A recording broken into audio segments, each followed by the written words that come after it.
Hello guys, welcome back to my channel. আজকের ভিডিওতে আমরা ডিজেল ইঞ্জিনের এফিসিয়েন্সির সূত্রের প্রতিবেদনটা দেখব। তো ফার্স্টে ডিজেল সাইকেলটা কি সেটা আমরা একটু দেখি। সো এখানে লিখছি যেটা যে the diesel cycle is a thermodynamic cycle that describes the working of CI engine. CI engine মানে হচ্ছে যে compression ignition engine, commonly found in diesel engines. Diesel engine হলো বাস, ট্রাক, শিপ এসবের ইঞ্জিনগুলো। সো তো আমরা নর্মালি জানি কি এফিসিয়েন্সি সূত্র, সেটা হচ্ছে যে eta is equal to output by input, ঠিক আছে। আর থার্মোডাইনামিক সিস্টেমে eta is equal to heat supplied minus heat rejected divided by heat supplied. এটা হচ্ছে যে আমাদের এফিসিয়েন্সি সূত্র। তো আমি হিট সাপ্লাইডটা ধরলাম Q1 আর হিট রিজেক্টেডটাকে ধরলাম Q2। দেন আমি এখন এটার তো যেটা বলছিলাম, তো তাহলে আমার এফিসিয়েন্সি সূত্রটা কি দাঁড়ায়? এটা is equal to Q1 minus Q2 divided by Q1।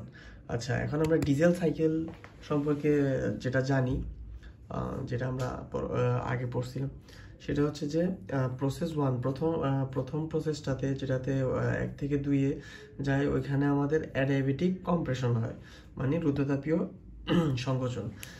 Then process 2 থেকে 3-তে যাওয়ার সময় প্রেশার কনস্ট্যান্ট রেখে আমরা হিট অ্যাড করি। দেন প্রসেস 3 থেকে 4-এ যাওয়ার ক্ষেত্রে অ্যাডিয়াবেটিক এক্সপ্রেশন, মানে হচ্ছে যে রুদ্ধতাপীয় প্রসারণ করি।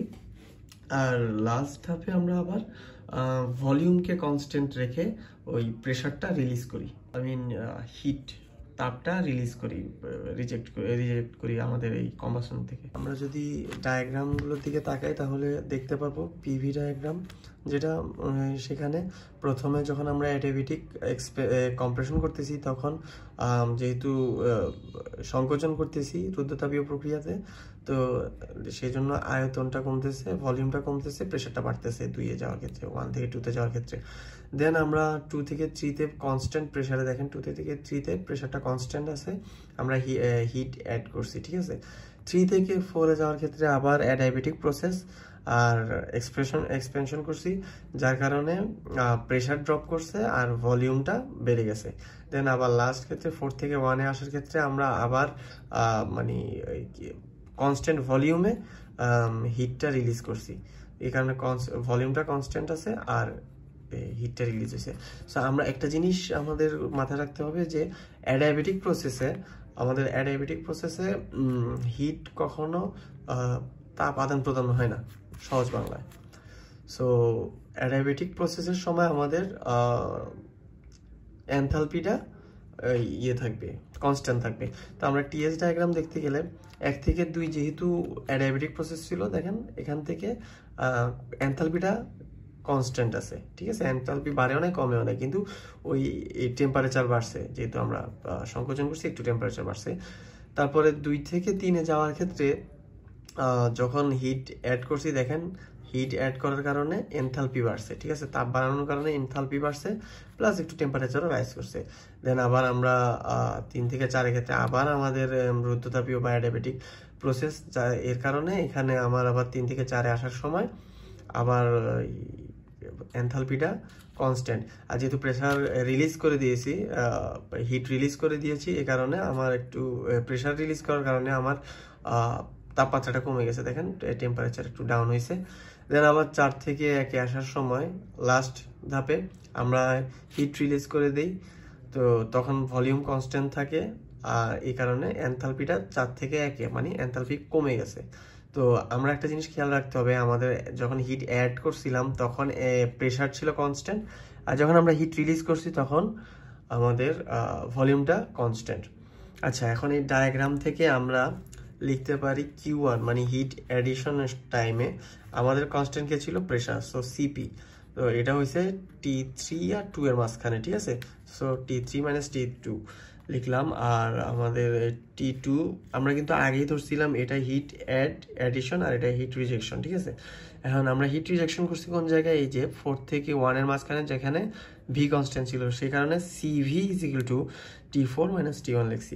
এখন কিছু জিনিস অ্যাজাম্পশন করার পালা, যেমন আমরা ধরলাম V1/V2, এই যে এই V1/V2 এখানে কম্প্রেশন হয়েছে, সো এটাকে আমরা কম্প্রেশন রেশিও ধরলাম, আর এটার মান দিলাম আর। দেন V4 থেকে V3, এই যে এই V4 থেকে V3 এর ক্ষেত্রে এক্সপ্রেশন হয়েছে, এক্সপেনশন হয়েছে, তো এটাকে আমরা এক্সপেনশন রেশিও ধরতে পারি, আর এটার নাম দিলাম RE। আর V3 টু V3 থেকে V2টা ওটা আমরা ধরলাম কাট অফ রেশিও, ওইটাকে আমরা রো দ্বারা ডিনোট করলাম। এখন আমরা এখানে কি লিখছি,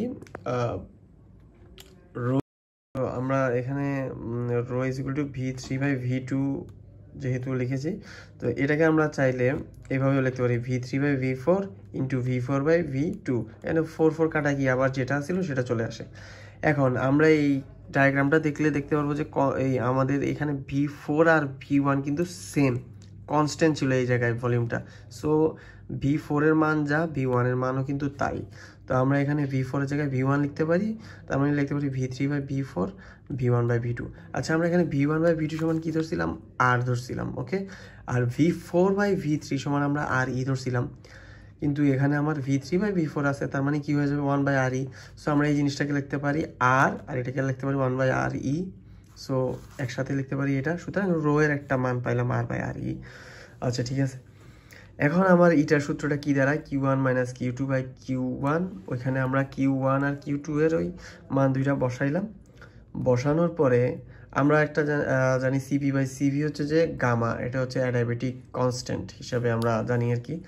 তো এখান থেকে সিম্পল ক্যালকুলেশন যেটা দেখলেই বোঝা যাচ্ছে, এটার কারণে 1 হয়েছে, CV/CP আসছে, এটা আসছে। আমরা যেহেতু জানি CP/CV সমান গামা, তাহলে তার উল্টাটা CP/CP কি হবে, 1/গামা। বাস, এটা আমাদের 1 নাম্বার সমীকরণ ডিনোট করলাম। এখন পাথ 1 থেকে 2, কনসিডারিং পাথ 1 থেকে 2, ঠিক আছে। আমার সুবিধার্থে আমি এখানে আমার ইয়েটা রাখলাম, আরেকটা জায়গা থেকে আমি ছবিটা দেখাচ্ছি, চিত্রটা। তো পাথ 1 থেকে 2তে যাওয়ার ক্ষেত্রে আমরা এখানে টেম্পারেচার আর ভলিউমের মধ্যে একটা রিলেশন করার চেষ্টা করতেছি। তো এখানে যেহেতু টেম্পারেচার 2 এর ক্ষেত্রে মানে টেম্পারেচার বেশি ছিল, সো রেশিও বের করার ক্ষেত্রে আমরা T2/T1 লিখবো। সো এখানে আমরা লিখলাম T2/T1। আমরা চাইলে উল্টাটাও লিখতে পারি, তাহলে দোনো ক্ষেত্রেই সেমটা লিখতে হবে, তাহলে জিনিসটা সেম আসবে। তো আমি বড় ভাই ছোট ওইভাবে করছি, এখানেও সেম। এখানে আমরা ভিটা দেখি V1 V2 থেকে কিন্তু বেশি, ঠিক আছে। তো আমি লিখলাম V1/V2। আর আমরা ইন্টারমিডিয়েটের বেসিক থেকে জানি যে অ্যাডিয়াবেটিক প্রসেসের ক্ষেত্রে গামা টু দি পাওয়ার গামা-1 একটা পাওয়ার হিসাবে যোগ হয়, ঠিক আছে। আচ্ছা, তো এখান থেকে আমি T2 এর মানটা বের করতে পারি কিভাবে। আচ্ছা, আমরা V2/V1 সমান কিন্তু ধরছিলাম R, ঠিক আছে। সো এটার সমান R লিখলে আমরা T2 এর একটা মান পাইলাম, এটাকে আমরা দিলাম 2 নাম্বার ইকুয়েশন। এখন আমরা কনসিডারিং পার্ট 2 থেকে 3, ওকে। পার্ট 2 থেকে 3 এর দিকে আমরা দেখি, এই যে 2 থেকে 3 এর ক্ষেত্রে টেম্পারেচার বেশি 3তে, সো আমরা এটা কি লিখবো, 3/2 লিখলাম, 3/2। ভলিউমের ক্ষেত্রে 3 থেকে 2, তো আমরা এখানে ভলিউম বেশি কার 3, কম কার 2, তো সেম লিখলাম V3/V2, ওকে। আমরা V3/V2 সমান কি ধরছিলাম, রো ধরছিলাম, ঠিক আছে। আর এখানে T3/T2, এখান থেকে T3 এর মান বের করব, T2 এর মান কিন্তু এখানে বের করছি, ঠিক আছে। তো T3 = এখানে T2 এর মান যেটা পাইছিলাম সেটা সিম্পলি বসাই দিলাম, সিম্পল ক্যালকুলেশন। এখন শুধু মান দেখবো আর বসাবো। তো এখান থেকে এই সেম মান বসানোর পর এই যেটা পাইছি T3 এর মান, এটাকে আমরা 3 নাম্বার ইকুয়েশন দিলাম। এরপর পাথ 3 থেকে 4 কনসিডারিং, এখানে আবার আমরা কি বলে দেখি, 3 থেকে 4 এর ক্ষেত্রেও আবার 3 এর টেম্পারেচার বেশি, 4 এটার কম, তার মানে আমরা 3/T4 লিখবো। আর এখানে দেখি 3/4 3 থেকে 4 এ যাওয়ার সময় VA মানে 4 এ ভলিউম বেশি, 3 তে কম, তো এখানেও আমরা V4/3 লিখবো, ঠিক আছে। আবার আমাদের কিন্তু পার্ট 3 থেকে 2টাও অ্যাডায়াবেটিক প্রসেস ছিল, ঠিক আছে। অ্যাডায়াবেটিকের ক্ষেত্রে একটা গামা -1 অ্যাড হয়, ঠিক আছে। তো T3/T4 = V4/V3, ঠিক আছে। আমরা ওই সেম রেশিওতে লিখলাম। লেখার পরে আমাদের কিন্তু T3 মান জানা আছে, আমার এখান থেকে T4 এর মান বের করতে হবে। আর আমরা এর আগে ধরছিলাম V4/V3 সমান RE, তো gamma to the power gamma -1টা তো ছিল উপরে, এখান থেকে চলে আসছে। তো এখন আমরা জিনিসটা উল্টায় দিব সিম্পলি, ঠিক আছে। উল্টায় দেওয়ার পরে, কারণ আমাদের এখানে T4 এর মানটা লাগবে, উল্টায় দিলে আমার এটাও উল্টে গেল, এরকম হলো। ওকে, T4 = T3 ইন্টু এটা। আচ্ছা, এখানে একটা জিনিস আমি সাইডে নোট করে রেখেছি আর রেখেছি, এটা বোঝা দরকার আছে। আমরা বের করছিলাম কি রো R/RE না। তো এখন আমরা যদি REটা এই সাইডে নিয়ে আসি তাহলে কি আসলো, মানে রো R/রো আসে। এখন আমাদের এখানে 1/RE আছে, তো আমরা যদি 1/RE করি তাহলে সিম্পলি জিনিসটা উল্টে যায়, রোটা উপরে যায় আর আরটা নিচে চলে আসে। ফাইন, একদম সিম্পল। এই জিনিসটাই এখানে করছি, তাহলে এই জিনিসটাকে আমরা এটা লিখতে পারি না, জাস্ট এই to the power gamma -1 add হয়ে যাবে, এটাই করছি এখানে। এই যে করার পরে আর T3 এর মান তো আমরা এখানে বের করছি, ওইটাই লিখলাম। লেখার পরে এটা যেহেতু নিচে আছে, এটা উপরে আছে, এটা সহজ ভাষায় কাটাকাটি যাবে। আর আরেকটা জিনিস এখানে কিভাবে কাটাকাটি আছে এটাও এখানে দেখাই দিছি। এই যে এটাকে আমরা চাইলে এভাবে লিখতে পারি, ঠিক আছে। তো যদি এভাবে লিখি তাইলে আমার এখানে দেখেন একটা রো আছে যেটার পাওয়ার 1, আরেকটা রো আছে যেটার পাওয়ার -1। তো এটা আর এটা -1 মানে কি 1/রো বোঝায়, তার মানে এটা আর এটা কাটাকাটি চলে যায়, তাইলে থাকে কি আমার শুধু rho to the power gamma. তাইলে আমার এখানে সবাই কাটাকাটি করে লাস্ট পর্যন্ত কে থাকলো, T1 into rho to the power gamma. এটা আমাদের 4 নাম্বার ইকুয়েশন। এখন আমরা এখানে সিম্পলি ওই যে প্রথম ইকুয়েশন 1 যেটা বের করছিলাম ওইখানে 2, 3, 4 এর মানগুলো বসাই দেবো, ঠিক আছে। তো আমাদের ইকুয়েশনটা ছিল এরকম, এখানে ছিল T4 - T1 / T3 - T2। তো T4 এর মানটা বসাইলাম, আমরা যেটা পিছনে পাইছিলাম, T4 এর মানটা বসাইলাম, T1 এর মানটা T1। আমরা কিন্তু একটা জিনিস দেখছেন, সবকিছু T1 এর মাধ্যমে সবগুলোর মান বের করছি, ঠিক আছে। তো এই কারণে এটা করাতে কি সুবিধা হয়েছে, আমরা সব টি জড়িত রাশি যতগুলো আছে সবগুলো আমরা লাস্টে মানে পরের লাইনে বাদ দিয়ে দিতে পারছি। তো সিম্পলভাবে, হ্যাঁ, এখানে সিম্পল ক্যালকুলেশন, ওগুলা সবগুলোর মান এখানে বসাইছি, টিগুলা উপরে নিচে কমন নিয়ে বাদ দিয়ে দিছি, তো থাকে শুধু rho to the power gamma -1। আর এখানে T1 বাদ দিয়ে দিলে এখানেও একটা রো টু দি আর টু দি পাওয়ার গামা -1 থাকে, এখানেও এটা থাকে, এটা কমন নিলে রো -1 আসে।